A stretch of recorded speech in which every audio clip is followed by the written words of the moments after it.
Brooklyn City Council meeting to order. Mary Jo, will you call the roll, please? Kevin Tansky. Here. Tom Murphy. Here. Kathy Pucci. Here. Tony DeMarco. Here. Ron Van Kirk. Here. Colin Gallagher. Here. Katie Gallagher. Here. Okay, will you please rise and join me in the Pledge of Allegiance? I pledge allegiance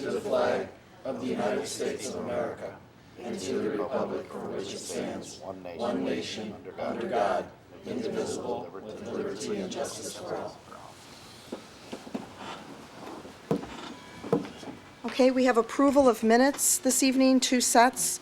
The first is from our meeting of March 25th. We need a motion to approve.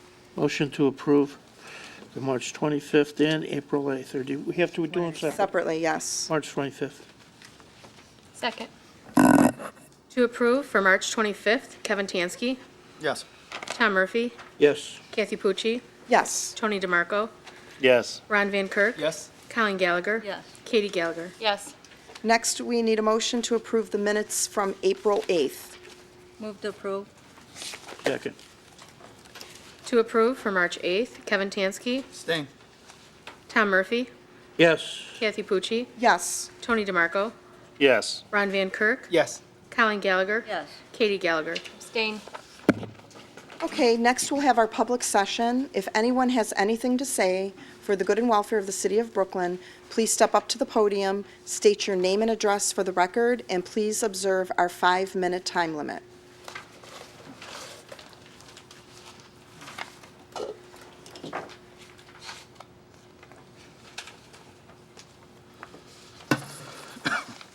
Ingrid Georgi, 9508 Bearwald. I addressed this at an earlier date. Mr. Murphy noticed it also. Anyway, I think I need your help and your public officials. What this is about, and I made a copy for everybody, you see an excerpt of listings of names and people who have money that are held, in this case at National City Bank. They were, that are left over from sheriff sales. And there is no, as you see the dates also from how old they are, there is no after 5 years that these funds are submitted to the state and then shown under lost or unclaimed funds. It's just not happening. And when I initiated or found that some funds from my brother were among those, I went to court and just simply filled out a form saying, you know, this, I have a right to claim these for him. And as you can see, the sheriff at that time released a portion, $1,511,693.83. And that was of a total of $7,600,000, something like that. And so when I later, addressed this with the county treasurer, I said, why don't you let the people know, anybody who has lost his home, lost his business, any amount will help them. I mean, I just don't understand this. And I was, first, there was some interest shown to do something about it, and then somebody said to me, you do this because you care. Yeah. I know I don't profit from it. I know what to do, but there are so many people, even my brother, he would not have been able to know what to do, who to go to. If the amounts are large enough, a clever attorney is going to pick that up and come to your house and say, we found money for you. You didn't find it. It's been there all the time, in the sheriff's coffers, in the county's coffers. And so what I'm trying to say is, no, I'm not doing this just because I care. I have this bad habit of wanting to do the right thing and have gotten a lot of headaches from doing that over my years. But I would plead with you, there are many people, this is, like I said, just an excerpt of the long listing of peoples and mounts that are there. And there are people from Brooklyn who have lost their homes and don't realize that once the sheriff's sale is done, once the company, bank, or whoever has their piece, once the court people are paid and attorneys involved are paid, in my brother's case, it was about $10,000 goes to that. There are still dollars left over, and they can go and claim it. It does not mean much. They've lost their home. They're desperate for this, that, and the other, but they're certainly around. And if you could, beautiful, please also see, who in Brooklyn might have funds in that fund. Thank you very much. Thank you.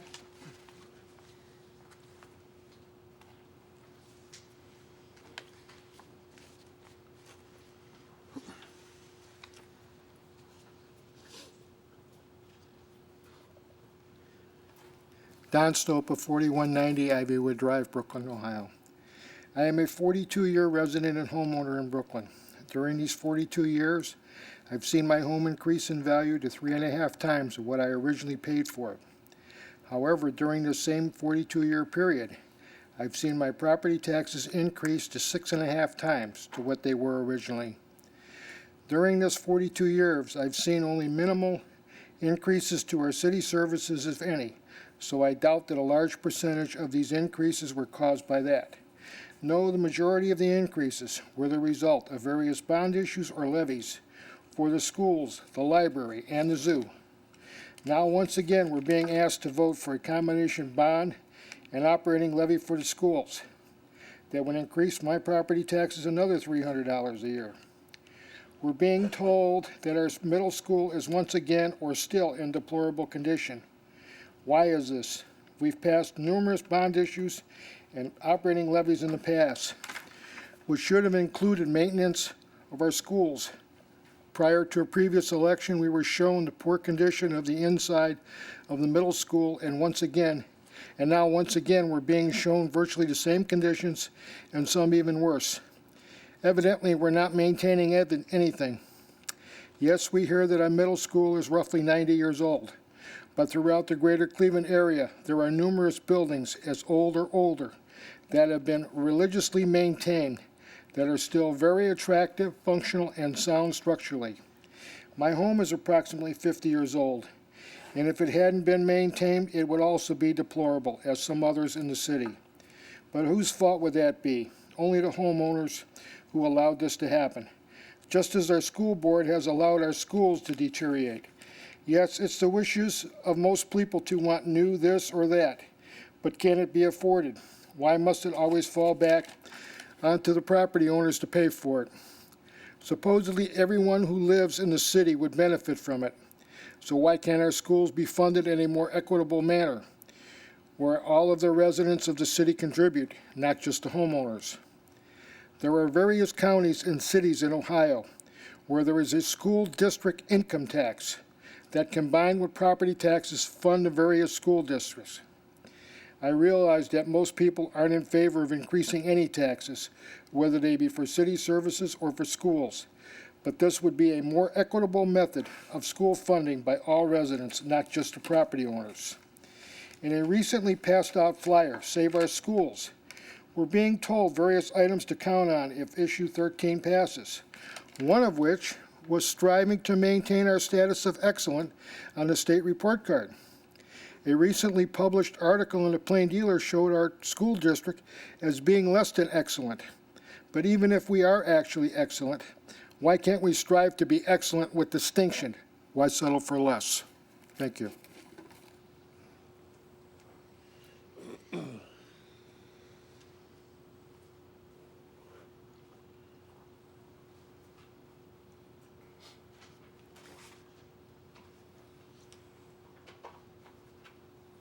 Good evening. My name is Lou Changari. I live at 8972 Trailwind Drive.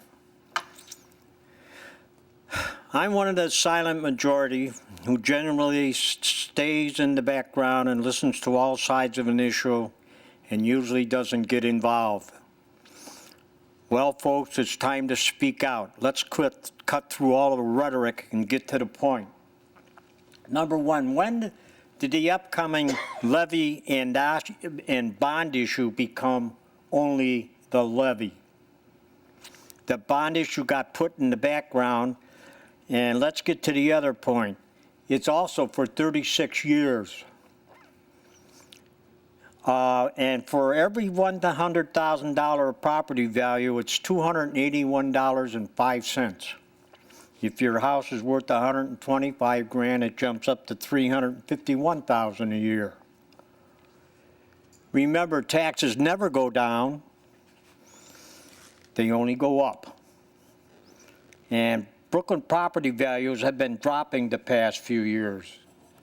The biggest pitch I've been hearing since they put this on the ballot, it's only 77 cents per day, less than a cup of coffee.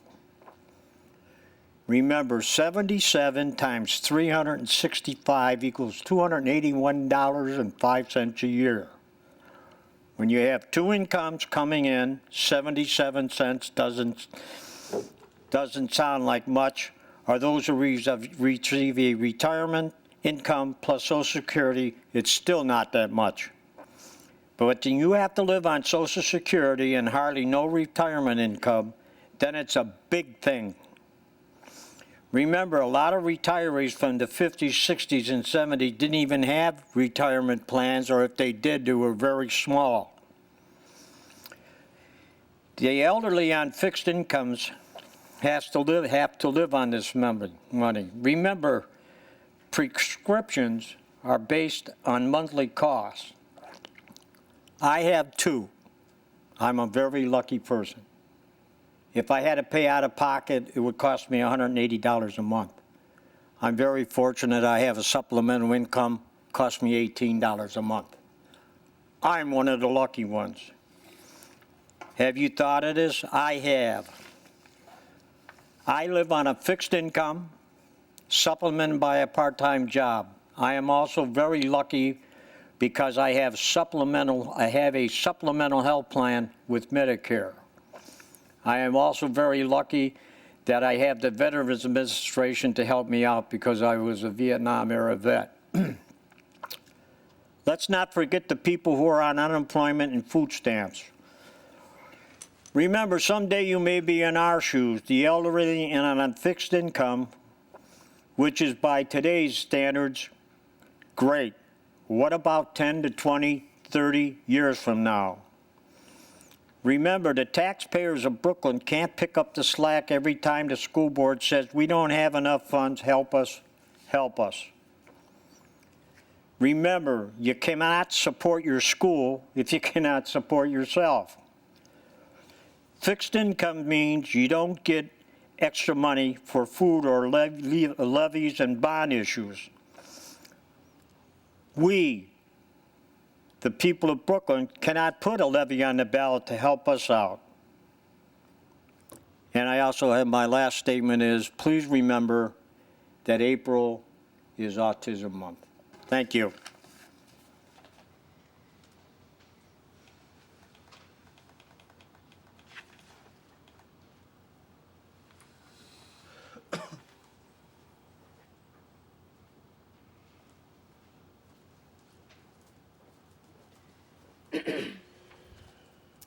Good evening, Greg Marcus, 9818 Memphis Villa South, and I am here to talk in support of the levy. I think, over these last several months, a lot of information has been put out there, and, judging, just from tonight with a few comments and of course, the last several months, I think that there's been a very good debate. At the end of the day, I think what this comes down to is where do we want our community to be, and not where we want us to be now, or 2 or 3 or even 5 years, but in 10 and 15 and 20 years.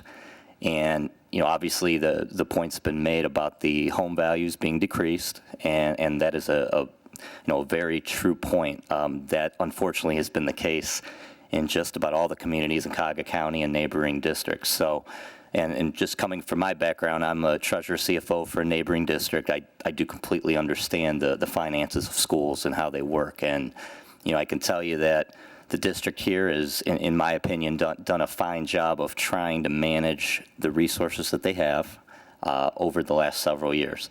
At the same time, you know, there's going to be different opinions on how money should be spent, but, you know, clearly with the age of the buildings and, you know, some of the other staffing needs that have been basically left, you know, and not been addressed to try and save dollars, you know, there comes a point when you get, you know, close to a bare bones educational program. And I think that's where Brooklyn is getting pretty close to here. You know, obviously some can debate that, but, you know, in my eyes, I see that, you know, my son graduated last year. I know that, you know, the opportunities for kids, you know, over the last 10 or 15 years were probably the same or greater. And, you know, they're trying to hold on, but unfortunately with school funding the way it is and the resources that they have and with the levy cycles, you can only do so much. So I'm here to strongly support the levy. I think, you know, again, the operational side is one thing, but clearly the capital needs are great. They haven't been addressed for a long time. I do think that the board has tried to maintain these buildings, and, you know, 90-year-old buildings being used by, you know, several hundred people a day over a year, that takes its toll. So I think, that, you know, again, in my opinion, the district's done a nice job of trying to maintain those buildings. You walk into them, you really don't see a lot of the issues, but in the guts of those buildings, there are many, many issues. And the folks that deal with that every day can really tell you, you know, what's going on. So again, you certainly can only vote for what you can afford and what your conscience will tell you, but I will strongly support this levy. You know, it comes down to about $23 a month. And, you know, I think the goal of the board is certainly to make this levy last for several years and address these capital needs. So please consider supporting the levy. If you want information and you haven't been there already, please go to brooklynsschoollevy.org, or you can visit us on Facebook as well. We have an informational page there, and you know, hopefully get your questions answered and see some statistical, you know, documents that have been put out by the Treasurer's Office, Fiscal Officer of the county, as well as audit financial reports from the state of Ohio, just to see that, you know, the numbers are being audited, the numbers are what they are, and, you know, you can verify those numbers. And certainly I'd be glad if you'd like to talk with me more about school finance. I am very happy to talk to anyone. So again, thank you for your time. Appreciate it.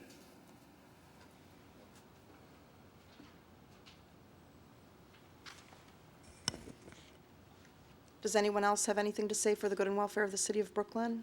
Mrs. Pooch, may I be recognized, please? Yes. I received an email from a resident regarding this issue, and due to health concerns, she's not able to attend the meeting, so she asked me to read it for her. I'm going to read it. These are her exact words. This comes from Terry Rozanka, 4386 Tiedemann Road. She says, quote, "Just looked at the brochure and am very upset that this is a bond and operating levy. We voted down the campus idea. Why is this being attached to the operating levy? The way I see it, if we don't pass this combined levy, the students will have all their activities taken away. This is not fair to the students or the taxpayers of Brooklyn. This just doesn't make sense. These should be two different levies. We are a small city. We don't need a campus, but we need to make sure our children have electives and athletic programs. It seems our vote doesn't mean much. If we don't want something, it is just attached to something we do need." End quote. And then she emailed later on and also said that she passed this information on to the school board members, and she appreciated their quick response. Okay, Thank you. Thank you. Anyone else have anything to say for the good and welfare of the city of Brooklyn? Okay, we'll move forward. We'll move on to reports of committees, commissions, and boards. The Finance Committee did meet this evening at 6:30, and we did recommend approval of all the legislation on our agenda, and I'll go into the detail when I read each individual piece of legislation. Next, we'll move on to the Recreation Board. Mr. Tansky. Thank you, Mrs. Pucci. Brooklyn Recreation Department Board meeting was held on April 15, 2013. Youth Baseball, the last day for youth baseball registration was held on April 20th, and reminder notices were sent out to the schools. Spray pad, after review of the bids, there were some informalities in the submitting of the bids. The law director and service director decided to reject the bids and rebid the project.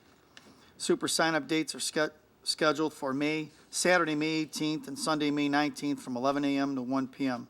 for Learn to Swim, and Learn to Skate. There will be no super sign-up for baseball.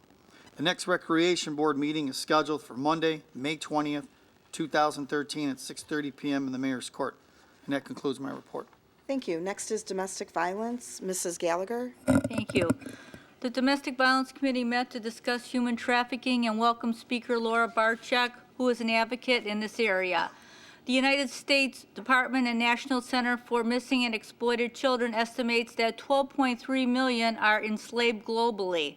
14,500 to 17,500 individuals are brought into the United States as human trafficking victims per year. 100,000 children in the United States enter prostitution every year. According to the Polaris Project, Ohio ranks 7th in the number of calls placed to the national hotline. The FBI identified Toledo, Ohio as the top U.S. recruitment city for trafficking children into the sex industry. Since August 1st, 2012, there's been 279 state bills that were introduced that relate to domestic minor sex trafficking.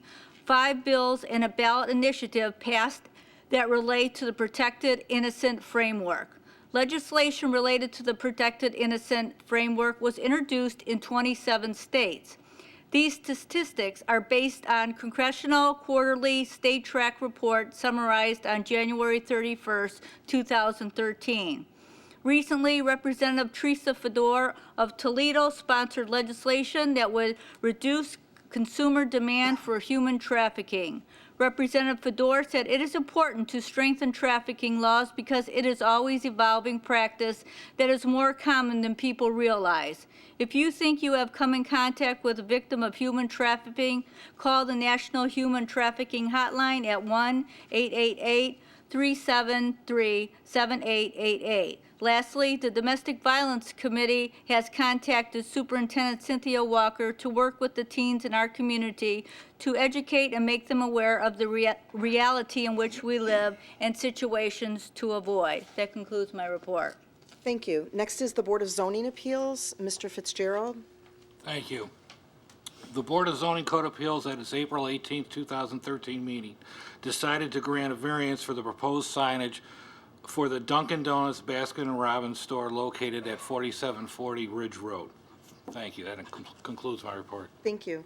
Planning Commission, Mrs. Katie Gallagher. Thank you. The Planning Commission will meet Thursday, May 2nd at 6 p.m. to hear a request from Brilliant Electric Sign Company to install a sign panel replacement and update the current freestanding sign located at Memphis Kitty Park, 10340 Memphis Avenue, permanent parcel 431-06005, and to hear a request from Global Signs and Graphics to install signage for business identification of Good Sense Grocery and More located at 4798 Ridge Road, permanent parcel 433-07008. Thank you, and that concludes my report. Thank you. Next, we'll move on to reports of council, and this evening we begin with Mr. Tansky. Good evening. I am pleased to announce we had over 75 applicants registered for Youth Opportunities. Youth Opportunities will now look at the criteria to see who is eligible and will notify all students in the near future. I am glad to see Brooklyn will enjoy saving tax dollars by Youth Opportunities paying the wages. And at the same time, Brooklyn will be providing jobs for our students. And that concludes my report. Thank you. Mr. Murphy. Thank you.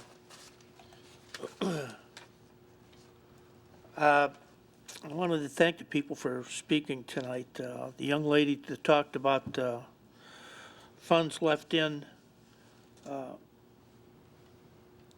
from the sheriff's sales, that's something it seems like the media should pick that up, the newspaper should pick it up. I don't know why they haven't. I would hope that you go to them, and if not, if you wanted to contact me, I'll go to them. I'll ask the plain dealer to do it, but that doesn't bother me at all. The two gentlemen that talked about the tax increase, I understand about the tax increase, or the levy, if you will. My silence at past meetings did show that I'm didn't support it, or I'm not openly supporting it. I'm actually not supporting it at all. This levy goes for 36 years. So if you're 22 now, you'll be 68 when it all falls off. That's the year 2049. 77 cents a day over those 36 years is $8, $9, $10, or $11,000. I do represent the people that are unemployed here, underemployed, those that are recovering and on fixed incomes. My feeling, and I really struggled with this, my feeling was they should have split the issue. They shouldn't have wanted it all. We did ask. Council did sit with them. Council did talk to them. They wanted it all. I think that they split the issue, they stood a better chance. But, you know, this is their house, and that's the way they wanted it. I probably have said too much already, but those are the reasons I just can't support it. It's just too much money. That's all I have. Thank you. Mr. DeMarco. Okay, I'd like to thank all the folks that came up and spoke this evening as well. I know that this levy issue is a very tough issue for a lot of folks, and for those of you that just can't support it financially or for whatever other reason, then you shouldn't support it. But as I've stated several times, I firmly support this levy and will continue to do so and hope that it passes. I want to offer my condolences to the Paycheck family on the passing of Joseph Paycheck. He was a quiet man that was very unassuming. He cared for his family and was a good neighbor to those that knew him. I delivered his newspaper to him for several years, and he will be sorely missed by his family and friends. I also want to offer my condolences to the Drakus family on the passing of Maria Drakus, a very close friend to my entire family. She used to be my neighbor and lived down the street from my parents, another great resident who could outbake anyone I know. These are not household names in the city of Brooklyn, but they possess the fabric of the kind of people that make Brooklyn such a great place. They will be missed by their family and their neighbors. For those that are interested in taking a more active role in Brooklyn's future, petitions for council-at-large positions are available for pickup at the Cuyahoga County Board of Elections. Residents who are registered voters in the city of Brooklyn will be asked to vote for 4 council members this November. If you are interested in seeking election to Brooklyn City Council or have any questions, feel free to contact me directly. I have been talking for a few years now about economic development and its importance for our city's future. We currently have a part-time economic development director who has many years of experience working for the state of Ohio and is extremely knowledgeable about pretty much every public funding source available to the city, its businesses, and residents. But this person readily admits that they are not a sales or marketing person. The needs of our city have drastically changed in the past few years, as we are all aware, and yet we have not done anything to address these significant changes. I have not previously provided a lot of detail in terms of the ideal person for economic development and how this would work. So let me provide a general overview of what a successful strategy looks like to me and the benefits it would provide to our city and our schools. As some of you are aware, we have many vacant commercial buildings across our city, as well as undeveloped or underdeveloped parcels of land. I look at all of these as opportunities for economic expansion. If we develop a strategy that motivates the owners of these properties to do what is necessary to make their property attractive to potential tenants, the wheels of economic growth begin to turn. As a result, capital is invested in these properties, jobs are created, and property values increase. This provides additional revenue to the city in the form of income tax if jobs are created, net profit tax if businesses are headquartered here, and property taxes to a lesser extent. It will also provide additional property taxes to our schools, which are sorely needed. We are still heavily reliant on income taxes from 3 companies that operate in very tough, competitive businesses with no real proprietary competitive advantages: financial services, greeting cards, and print media. We were all elected to attempt to solve these complex issues, not avoid them. Are the solutions easy and painless? No. Nothing worthwhile is easy and painless. But the residents of Brooklyn demand this from our leaders, and we are not delivering any real solutions. Hoping that we're going to get some type of assistance from the county or the state is definitely not a strategy. Either is doing nothing or hoping that things remain as they always have been in Brooklyn. The world is changing rapidly, and our thought processes need to change. Hopefully that starts tonight. As a side note, as it relates to the county, I'm not at all surprised by the pending announcement that our county executive will be seeking the Democratic nomination for governor in 2014. This was a contributing factor in my not supporting the anti-poaching agreement that our city adopted after significant pressure from the county to participate. Does Mr. Fitzgerald have the best interests of the county in mind or his own political aspirations? I will leave that up to all of you, but I know what my experience tells me. Anyways, I am confident that we have developed a clearly explained to the residents that care about our community what we are attempting to do in terms of economic development, the strategies and the expected outcomes that will be measured. We will have their support in spending the tax dollars necessary to make this endeavor successful. Are we taking a risk? Yes, we are. In addition, we should also have a strategy that has a residential component to it, something to entice current homeowners to update their property and to attract potential home buyers to buy and live in Brooklyn. And I could sit up here all day and talk about this important topic.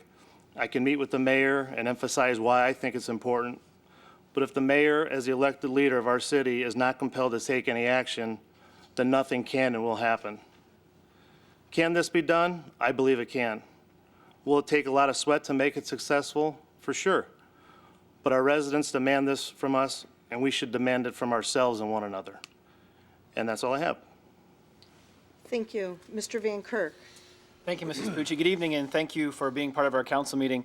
I would first like to say congratulations to Councilwoman Kate Gallagher and her husband Matt on the birth of their daughter, and also congratulations to Councilwoman Colleen Gallagher on the birth of her granddaughter. I'm very happy for both of you, and congratulations. 2 weeks from tomorrow, as already been mentioned, we have a very important issue that's on the ballot that contains both a bond issue and an operational levy. There is, I know, a meeting coming up at the high school very soon that I would encourage all residents to attend that meeting to ask any and all questions that you may have. Whether you are for this issue or you're against this issue, you must make your voice be heard on Tuesday, May the 7th at the voting booth. On tonight's agenda, we'll be voting on 2 different notes to cover the costs of road work and building improvements. Many of you will remember the discussions that we had last year in regards to debt and the issuance of these notes. While I do not agree with the issuance of these notes, I do realize that on this issue I'm in the minority. I just wanted to go on record of the way that the plan for the notes was laid out in the budget meetings. At the end of 2013, council will revisit this issue and will pay them off if council deems it feasible. If not, they're to be paid off within 5 years per our conversations. I would like to see us going forward that relying on a debt to pay for infrastructure issues is not a good long-term solution. I believe a sinking fund approach should be used to pay for these issues like building upgrades and road work. Thank you, and that concludes my report. Thank you. Mrs. Colleen Gallagher. Thank you. Good evening, everyone. On May 1st at 6:30 p.m., the Brooklyn City Schools will be holding a presentation on the growing drug problem in our community and across Northeast Ohio. The school will have 4 guest speakers which have knowledge and insight on this issue in our community. Last Thursday night, Monica Robbins from Channel 3 aired an hour-long documentary on the growing heroin epidemic across Northeast Ohio. She aired the program hoping to open eyes across this region that heroin is a huge problem and no community, no school, and no neighborhood is immune, as she stated. Unfortunately, I see this growing problem in our courtroom every day. I work for Judge Mattia, who handles drug court, and I see how this drug is tearing families apart and holding these participants hostage. Most of the participants in drug court have had an injury and are prescribed an opiate, and it progresses to heroin down the road. Monica Robbins stated that in the documentary, it takes a village, and she was correct. We as a community need to attend this meeting so we as a whole can understand this epidemic that is happening in our very own community. By attending this meeting, we can help a relative, friend, or neighbor, and we can make a difference. That concludes my report. Thank you. Mrs. Katie Gallagher? Good evening. I'd just like to thank everyone for the well wishes of the birth of my daughter, Quinn O'Brien. She's 2 weeks old today, and that concludes my report. Thank you. I've got a brief report. The Safe Routes to School Committee has a meeting scheduled for tomorrow, April 23rd at 7:30 a.m. at Brook Ridge. And I'm going to attempt not to be redundant here. Mrs. Gallagher gave a reminder for the Community Awareness Night that we're going to be having May 1st. It is imperative that as many people in this community attend this as possible. The main topic will be the problem with opiates and heroin, which is a growing problem in every single community in Northeast Ohio. They also will be dealing with some of the other risky behaviors that teens sometimes find themselves doing. We have, one of our detectives is going to be speaking. We have a county prosecutor, Judge Mattia will be speaking. We do have a member of AA, and I think the most compelling is going to be one of our, it's actually two of our residents who lost a brother and a son to opiate addiction. They will be speaking also. This is something that the schools can't address alone, that parents cannot address alone. This is something that every community has to address, coming from a united front. So I would ask people to please, if you're able, to try and attend this very important meeting. And, you know, sometimes we like to hide our heads in the sand and think, you know, it doesn't happen in our community, or, you know, it doesn't happen in Brooklyn, but it is happening here, and this is something that we need to try and stop now. I would like to thank everyone who spoke this evening, and regarding the school levy, I do understand that there are some people that this would be a hardship for them if this passes. I am supporting the school levy. I've seen firsthand how the schools have cut the budget. As far as the condition of the schools, our schools only have a 1 mil capital improvement levy that was passed quite a number of years ago, so that really doesn't give them a lot of leeway where they're able to address the major issues. And, you know, anybody that's either been on the tour or seen the video, you can see the conditions of the schools. I do respect that everyone is entitled to their opinion. I think the most important thing is to get the information you need and then make an informed decision. For me, the bottom line is that it's a fact that the schools have their revenue decreasing. There's no, you know, getting around that. And I just think it's, you know, an obligation of every community to provide safe facilities and educational opportunities for our young people. And I believe that completes my report. So we'll move on to the mayor, Mayor Balbier. Thank you, Mrs. Pucci. Last week, the city received a check for $43,000 plus for Tiedemann Road. It came in under bid, and we paid off our section, our part, so now we got a refund of $43,000. So that doesn't happen too often. On April 12th, I was asked to hold a joint press conference with the ODOT, and we had it up at the Hampton Inn. And the reason they wanted Brooklyn involved, because they explained how they're going to put in the two new ramps, two new lanes, one on eastbound off-ramp and one on the westbound off-ramp. They'll start it shortly, and it'll be done by November. So that's going to be a big help, because they're going to start work on on Ridge Road, and people will start changing their driving patterns, and more cars will probably get off on Tiedemann, so that extra lane is going to help. The service department received their new chipper last week too, and it's a very nice looking piece of equipment. I went up and looked at it. As you noticed, they started working on our roof at City Hall. They need 15 working days to do the job. Last week, they were able to work 1 day because of the rain, and they've worked today. They need 3 days in a row, especially because they said if they open the roof up and it rains, then we're going to have a big mess.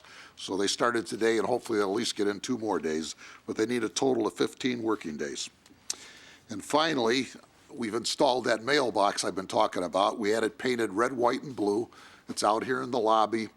And anybody that has an old flag that they want to destroy, bring it up here when the city hall's open, just put it in this mailbox. And at least once a month, the fire department takes them down to the fire station because the VFW meets down there once a month, and they take the flags to dispose of them properly. So, it shouldn't be put in the garbage or put in a landfill or something. So we have a nice thing here now. Just bring it up and put it in there. We also, on the same day, got permission to open up our drug box, and that's located in the lobby downstairs in the police department. You could only put in pills and capsules in there. You can't put in liquids or needles.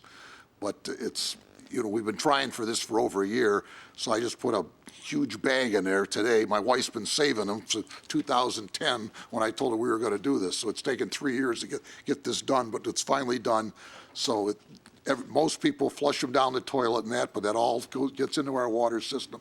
So now you can just come down to the police department. They're open 24/7. It's in the lobby, and put your pills in there. We received word when they're going to start on Ridge Road. They're going to start working on July the 8th, 2013, and they're going to finish on June 10th, 2016. So it's going to take about 3 years to do Ridge Road. It's in 3 segments like we've talked about, and the first segment's going to start at Memphis Avenue. And I asked my Economic Development Director to give me a rundown on our different grants, so she gave me this report today. The Cuyahoga County CDBG Committee has recommended to the city to receive a $150,000 grant for upgrades to our playground structures behind City Hall and the Recreation Center and new pavement for the basketball courts behind the Senior Center.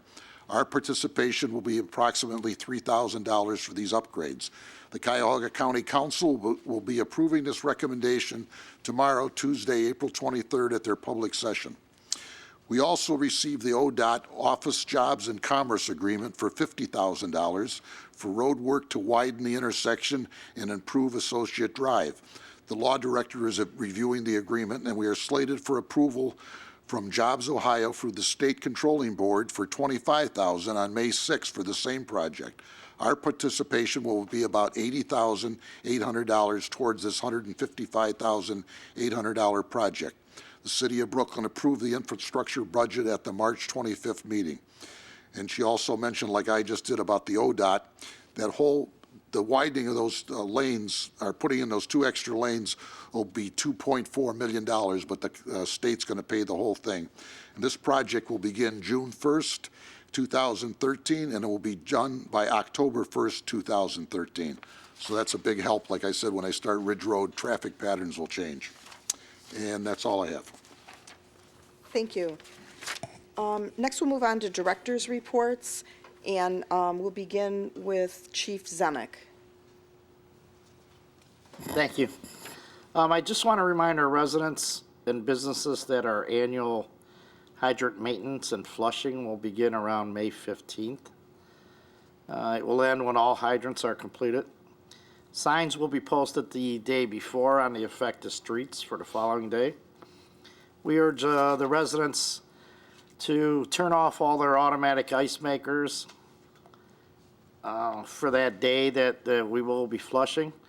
And when you come home, run your cold water in the kitchen sink until the discoloration disappears. Please do not drive through the high-pressure water that's being flushed out of the hydrant. It has a tendency, it could pick up rocks, could damage your car, and/or you could lose control and strike one of the firefighters. And there's more information on the city's website that will be posted, and in the city newsletter. Actually, it'll come out, or actually just the website, I think, because the newsletter's already out. That's it. Thank you. Thank you. Mr. Fitzgerald. Thank you, Madam Chair. I just want to remind the citizens that it's time to dust off the lawnmowers, start their engines. The grass is starting to grow. We need to start maintaining the lawns. Thank you. Thank you. And Sergeant, the mayor bringing up the drug box raised a question in my mind, and that is, are we participating in the countywide effort that I think is this coming Saturday, the 27th, where they had, they were promoting like the collection of prescription drugs. Do you know anything about that? I'm not familiar with an initiative for this weekend. Okay. I just know that the county, what their plan is they're going to check boxes randomly to establish which boxes have higher traffic than others, and then they'll set a schedule as to when they will routinely pick them up. Okay. And I had a resident after the last meeting ask me if they could put pet medication in if they were pills. Do we know The anything? description of the program states prescription medication and over-the-counter medication. Okay, It doesn't refer to whether it's pet-friendly or not. okay. All right. I can look into that. I'll call down to the county and find Okay, out. thank you. Okay, next we'll move on. We have got a liquor permit transfer. This is from Jackie A. Craddock, DBA Aces Bar and Grill at 6600 Bidoff Plaza, and it's being transferred to 6600 Tavern LLC, does business as Wild Billy's Bar and Grill at the same location, 6600 Bidoff Plaza. And we have a note here that the chief has no concerns about this establishment. So we need a motion for a position of no objection. Move for no objection? Second. For no objection, Kevin Tansky. Yes. Tom Murphy. Yes. Kathy Pucci. Yes. Tony DeMarco. Yes. Ron Van Kirk. Abstain. Colin Gallagher. Yes. Katie Gallagher. Yes. Okay, next we have a letter from our county, or our city engineer, Mr. Courtney. Dear Mayor and members of council, at 12 noon local time on Friday, April 5th, 2013, 3 bids were received and opened for the above referenced project. This is our splash pad. The engineer's base bid construction cost estimate for this project was $219,635. The engineer's estimate for bid alternate 1 was $12,000, and for bid alternate 2 was $17,800. The submitted bids for base contract work ranged from 4.4% below the engineer's estimate to 10.2% above the estimate. The bids for the base sections of the work are summarized below and attached as a full tabulation of the bids for your review. Astro Pool Company, the total bid was $210,000. Platform Cement, their total bid was $237,890. Brookside Construction, the total bid was $241,932.90. Unfortunately, after reviewing the bids, we have determined that the low bid submitted by Astro Pool Company is non-responsive to the bid requirements, as unit prices for individual items of work were not completed on the bid form, and the contractor's time to complete the contract would extend the work an estimated 33 days beyond the completion date stated in the bid documents. Additionally, bids submitted by the second and third bidders did not provide experience records adequate to satisfy the bid requirements. While council reserves the right to waive any informalities in submitted bids, after reviewing the above issues with the law director and service director, we have concluded that the most appropriate action is to reject the 3 bids submitted and rebid the project. This is very truly yours, Doug Courtney. So first, we're going to have a motion to reject the bid, and then we'll take a separate vote to re-advertise. Move to reject the bid? Second.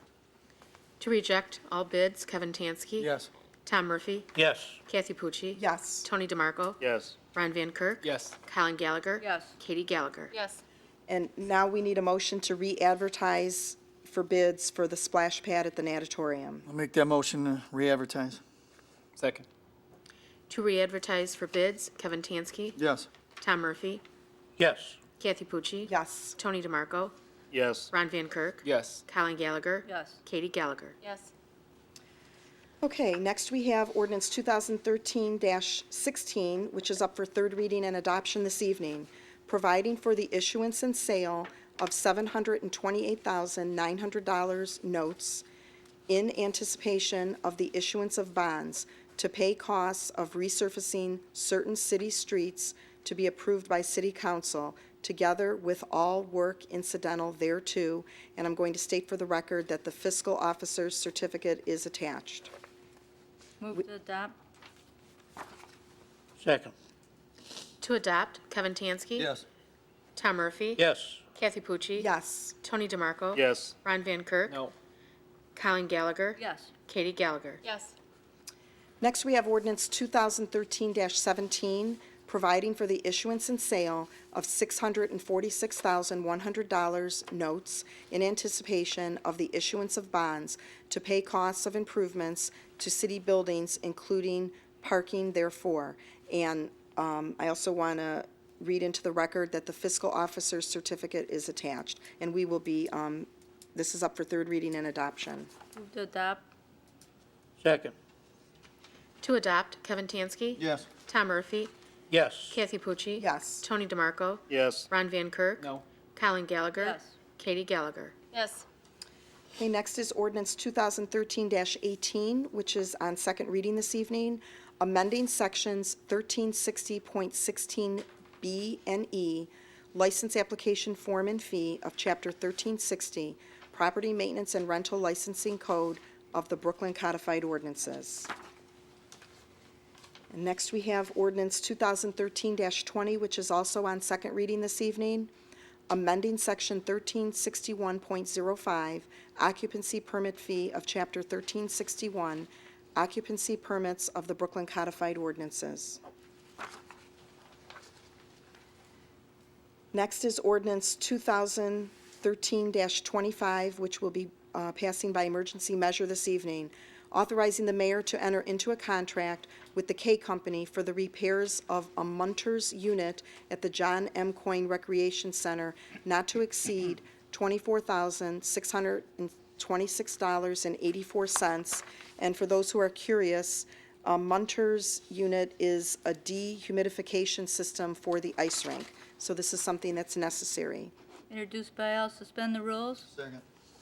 To suspend the rules, Kevin Tansky. Yes. Tom Murphy. Yes. Kathy Pucci. Yes. Tony DeMarco. Yes. Ron Van Kirk. Yes. Colin Gallagher. Yes. Katie Gallagher. Yes. To adopt, Kevin Tansky. Yes. Tom Murphy. Yes. Kathy Pucci. Yes. Tony DeMarco. Yes. Ron Van Kirk. Yes. Colin Gallagher. Yes. Katie Gallagher. Yes. Next is ordinance 2013-26, which is on first reading this evening, authorizing the mayor to enter into agreements with the Emergency Communications Network, LLC, to provide Code Red and My Daily Call services for the city of Brooklyn. This is something that we have been moving towards for quite a long time. We did have some questions on the actual process, and so we're going to try and get a representative from this company to attend our Finance Committee meeting in 2 weeks. Next is ordinance 2013-27, which is on first reading this evening, amending sections 1345.01 fee schedule of Chapter 1345, permit fees of the Brooklyn Codified Ordinances. It's been 10 years since we've updated the fees that we charge in our building department for both construction and additions and remodeling. So Mr. Fitzgerald has been working very hard on this, and we appreciate his efforts. We are going to take this for 3 readings so that residents have a chance, if they're interested, to find out what's in it. We are just putting ourselves so that we're comparable to other cities. We're not trying to gouge people, and so, you know, we're not raising our prices so high that we're out of line. So that's on first reading this evening. Does the mayor or any other council member have anything they'd like to say? If I can be recognized real quick. Yes, Mr. DeMarco. Mr. Van Kirk brought this to my attention. I just want to make an announcement for those that are here, and I'm not sure who's going to be able to see the meeting before tomorrow, but the school board and the superintendent will be available tomorrow evening. I believe it's in the auditorium at the high school at 6:30 PM. It's a Q&A session for the levy issue, so if you have any questions, complaints, whatever, and you want to be heard or get some answers, everyone, I believe, is welcome tomorrow night to attend. Anyone else? May I be recognized? Yes, Mrs. Gallagher. I just also wanted to let the residents know that drug awareness meeting that's going to be held May 1st at 6:30 is going to be in the auditorium of the Brooklyn High School. Thank you. Anything else? Okay, we need a motion to adjourn. Motion to adjourn. Second. To adjourn, Kevin Tansky. Yes. Tom Murphy. Yes. Kathy Pucci. Yes. Tony DeMarco. Yes. Ron Van Kirk. Yes. Colin Gallagher. Yes. Katie Gallagher. Yes. Thank you.